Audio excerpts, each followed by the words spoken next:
Hey, what's up? This is Chris on the longest way, trying as always to walk back from China to my home in Germany. Today is June the 9th, 2023. I don't know what day of the week it is. Thursday? Wednesday? No, it must be Thursday. And we're still in Austria, again crossing the Danube on a power plant. Hydroelectric. Lots of cyclists in fancy clothes. I would have liked to talk to somebody who works at the power plant, but I don't know, nobody's here, or like, at least not visibly here, because this power plant was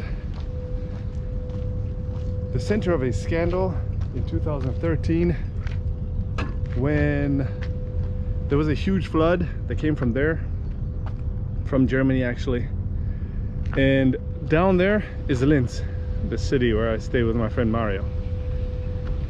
And there's a power plant, a steel factory and some chemical factories down there. And the scandal is that people are saying in order to preserve the steel plant and the chemical factories, they blocked the dam here.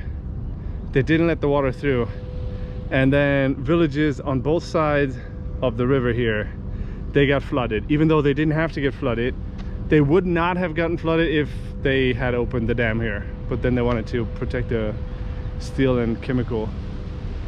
But I don't know if that's true. Some people are telling me it's not true. Some people are telling me it's a natural occurrence, that the flood was so massive it actually flooded the whole dam, so no matter if you open it or not, it's flooded anyway. Like it came on, it spilled over on top and on the sides. So I don't know, would have been interesting, but I don't even know. Can I go in there and be like, did you drown those villages? I don't know what they're gonna say if I ask them that. But anyway, it's a good day.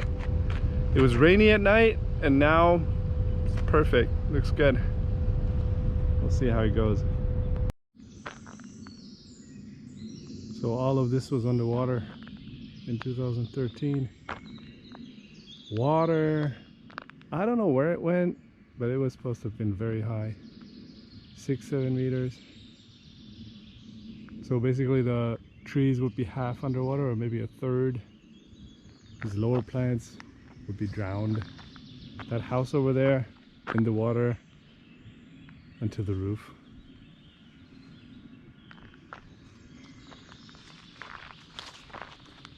It's kind of hard to imagine all of that water.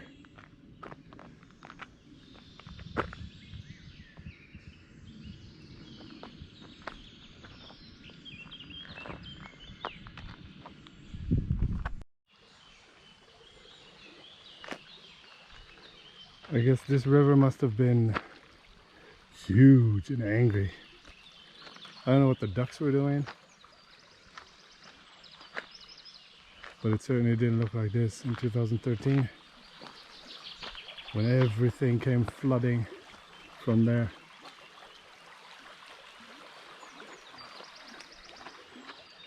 The bridge must have been under the water too.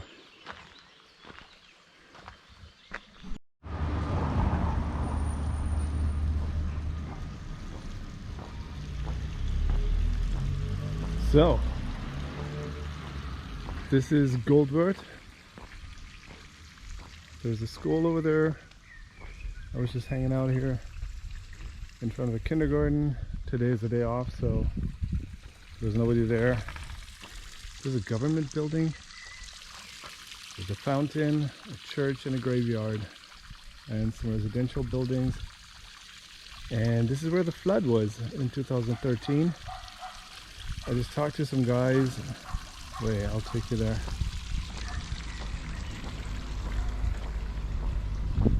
There's this little cafe.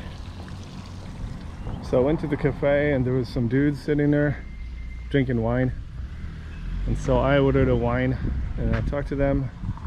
And they said this part of Goldwörth is higher than the rest. It's almost invisible, but there's a little well, I guess incline that goes up here, or a decline that goes down there. So this is the highest point. And here the water was about maybe 2 hands high, maybe a bit higher. But it wasn't so bad. But then if you go down there, then people were absolutely flooded. Ground floor, totally flooded. Some all the way up to the first additional floor. And it was a bit of a disaster, but they told me nobody died, and some were evacuated. Most of them got their money back from the insurance company, and they told me it wasn't that dramatic. And they also believe that it was on purpose, that they got sacrificed in order to save Linz and the steelworks and the chemical plants there. But yeah, they said no big deal. Hasn't happened since.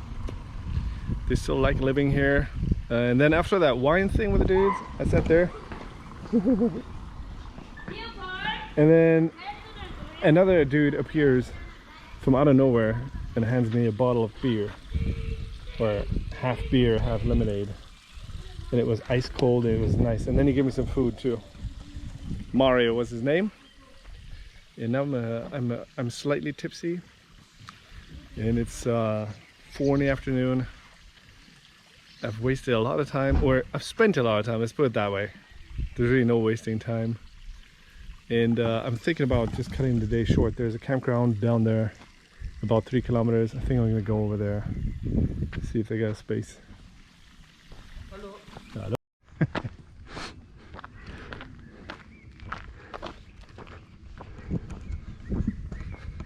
All right, dudes and dudettes, the drunkenness continues. I just went to this farmhouse that had a sign saying they had alcohol for sale. So I went there and I asked, do you have vodka? Because I have a vodka blog. I didn't tell them that, I just asked for vodka, and they said no. And so I said, okay. And they said, do you want to come in? And so now I'm more drunk than before. Lovely people. This was a good decision to come here. Oh, and they gave me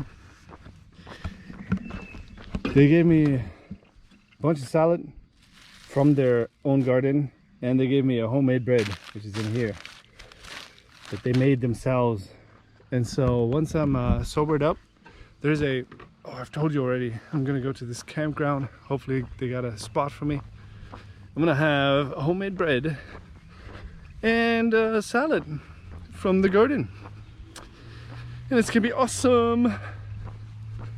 It's like a vacation. I'm on a vacation. We're on a vacation. The caboose and I walking around on a vacation.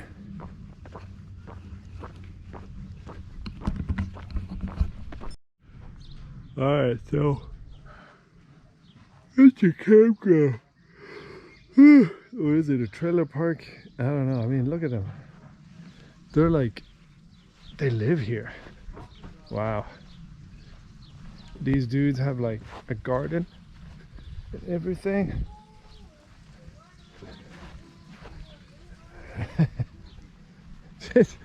I feel like I'm always out of place. Like, what the? This is a campground? Okay.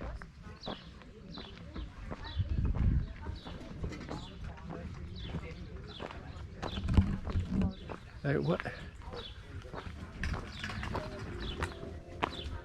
This is so weird.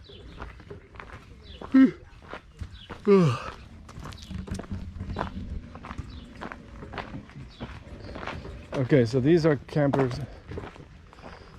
Germans, Austrians, dude on a scooter, solar panels, beach tourists. Okay. And this is the ghetto. I'm gonna go.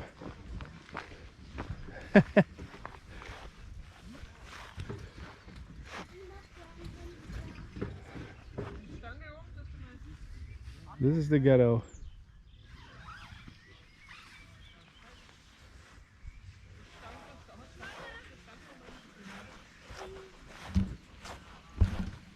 Hallo.